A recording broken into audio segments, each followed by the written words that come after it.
सो एक और छोटा सा सब टॉपिक है इस चैप्टर का जो कह रहा है how to prepare a questionnaire, कि जब आप एक क्वेश्चनर बनाएं या फिर जब आप डेटा कलेक्ट करने के लिए बेसिक सेट ऑफ क्वेश्चंस बनाएं तो आपको किन किन बातों का ध्यान रखना चाहिए। So basically the first thing is that it should be short यानी कि जो क्वेश्चंस के नंबर हैं वो वो कम होनी चाहिए। जितना आपको मिनिमम रिक्वायरमेंट है अपने प्रोजेक्ट के लिए आप उतने क्वेश्चंस डालिए, एक्स्ट्रा क्वेश्चंस मत डालिए। इसे जितना लंबा होता है आपका सर्वे का जो क्वेश्चन है उतना ही लोग डिसइंटरेस्टेड हो जाते हैं आगे उसको फिल करने के अंदर।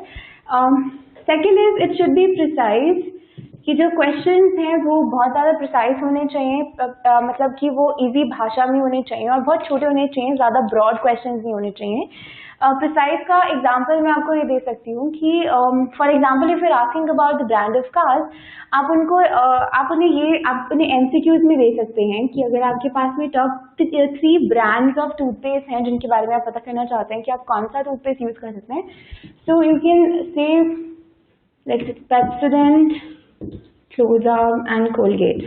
ठीक है, तो आप एमसीक्यूज बना के दे सकते हैं क्वेश्चनर के अंदर जिसमें लोग सीधा टिक कर देंगे। इससे आपके पास में ज़्यादा वेरिएबिलिटी नहीं आएगा, डेटा को एनालाइज करने में आसानी हो जाएगी।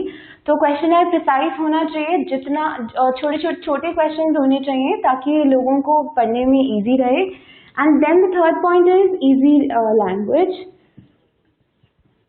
कि आपका जो क्वेश्चनर है उसकी लैंग्वेज भी इजी होनी चाहिए मतलब कि जो आपकी और जिनको आप इंटरव्यू कर रहे हैं उनको समझ में आनी चाहिए। तो ये ब्रॉडली 3 बेसिक पॉइंट्स हैं ध्यान में रखने के लिए जब आप क्वेश्चनर बना रहे हैं। और एक और इम्पोर्टेंट पॉइंट है जो चैप्टर में पहले भी मेंशन किया जा चुका है, but will say it again, कि जब भी आप क्वेश्चनर किसी को मेल करें या जब भी आप किसी से क्वेश्चन पूछें तो उन्हें प्लीज़ ज़रूर बताएं कि एक तो उनके जो रिस्पॉन्सेज हैं वो प्राइवेट रहेंगे, आप ही के साथ रहेंगे और उनके रिस्पॉन्सेज इस सर्वे के अलावा यूज नहीं होंगे। It's very important, it's legal and you need to follow it.